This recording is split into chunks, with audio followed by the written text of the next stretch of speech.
Have you ever noticed that someone you've just met can sometimes feel more exciting, more captivating, and frankly more attractive than your long-term partner? It's a strange, sometimes uncomfortable thought, but it's an incredibly common human experience. Before you jump to conclusions about your relationship, let's be clear. This isn't necessarily a sign that your love is fading or that your relationship is doomed. Most of the time, this feeling has very little to do with your partner and everything to do with the intricate, fascinating, and sometimes irrational workings of your own mind. So, why does this happen? What is the psychological mechanism that makes the new and unknown so alluring, even when you're in a committed, loving relationship? Let's break down the psychology behind this phenomenon, one layer at a time. First, let's talk about the raw power of novelty. Our brains are wired to respond to new stimuli. When you meet someone new, your brain releases dopamine, the neurotransmitter associated with pleasure and reward. This is the same chemical that floods your system during the early honeymoon phase of a relationship, that period of intense excitement and infatuation. Think about it like this. Your long-term partner is a beautifully detailed, well-loved book. You know the characters, the plot twists, and the ending. There's comfort, depth, and a profound connection in that familiarity. A new person, however, is a book with a blank cover. You have no idea what's inside, and your imagination is free to write the most thrilling story imaginable. This isn't just a romantic idea, it's a biological one. Scientists refer to the Coolidge Effect, a phenomenon observed in biology where individuals show renewed sexual interest when introduced to new receptive partners. While its application to human psychology is complex, it highlights a primal inclination towards novelty. This pull towards the new and different can create a powerful illusion of heightened attraction. This is why, as the renowned psychotherapist Esther Perel says, desire is rooted in the unknown. Love thrives on security and familiarity, but desire often craves mystery and adventure. The new person is all mystery, making them a potent catalyst for desire. The second point is deeply connected to the first: idealization and projection. When you barely know someone, you don't see them for who they truly are. You see a blank canvas, and your mind unconsciously paints a masterpiece on it. This is called psychological projection. We project our own hopes, dreams, and unmet needs onto this new person. If you crave more adventure in your life, you might see this new person as a daring explorer. If you're feeling unheard in your current relationship, you might perceive them as a deeply empathetic listener. You're not falling for them, you're falling for a fantasy you've constructed. Let's take a simple, everyday example. You meet someone at a friend's party. They make a witty joke, mention a book you love, and have a great smile. In that short interaction, your brain doesn't have much data to work with, so it fills in the blanks. You might unconsciously assume they are always that witty, that they have impeccable taste in everything, and that they never have a bad day. Your current partner, on the other hand, is a real person. You've seen them with the flu, stressed about work, and maybe even when they're being a little grumpy before their morning coffee. You know their flaws, their insecurities, and their imperfections. This new person has no flaws in your mind because you haven't been around long enough to see them. You are comparing your partner's complete, unedited reality to someone else's curated highlight reel. This stage of intense, obsessive infatuation even has a psychological term, limerence.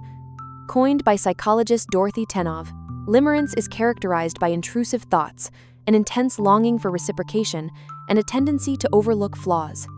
It's an emotional roller coaster, a stark contrast to the stable, secure attachment of a long-term love.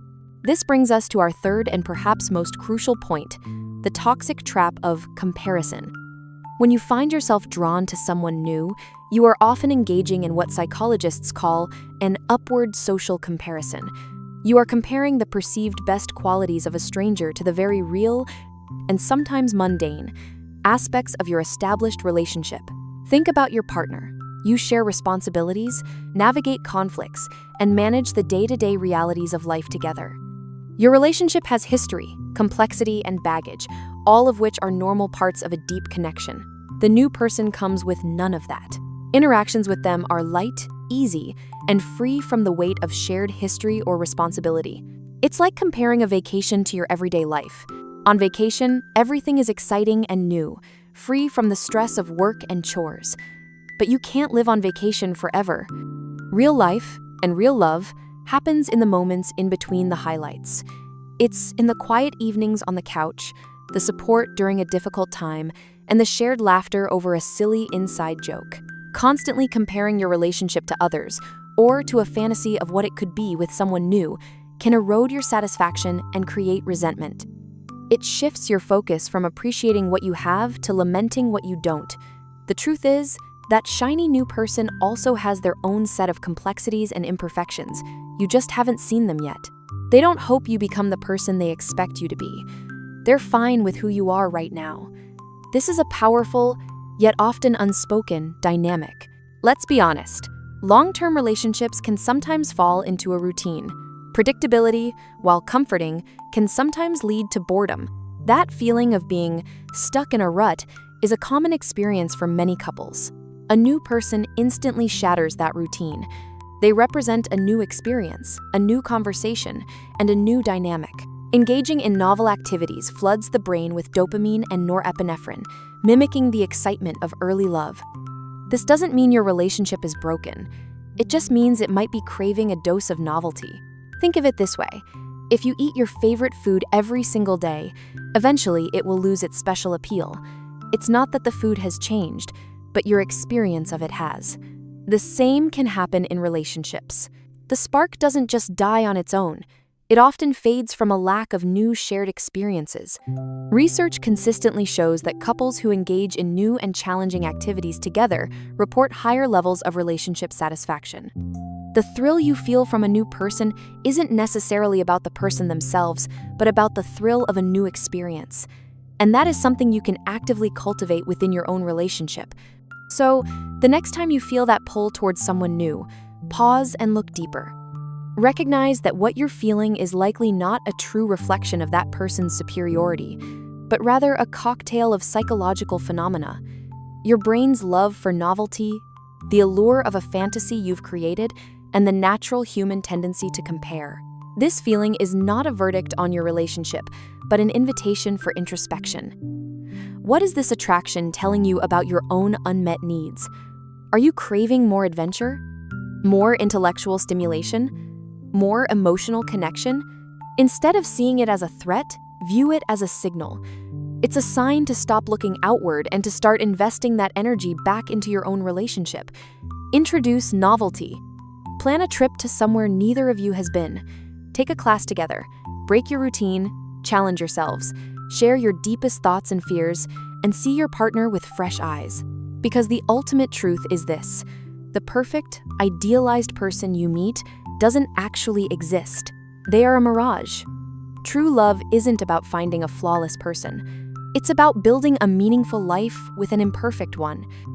It's about choosing, day after day, to see the magic in the familiar, to find adventure in the everyday, and to love the person who has seen all of you and chooses to stay. The grass isn't always greener on the other side. It's greener where you water it. Have you ever experienced this feeling? Share your thoughts and experiences in the comments below. You'd be surprised how many people can relate. And for more insights into the psychology of relationships, don't forget to subscribe and hit that notification bell. See you in the next video.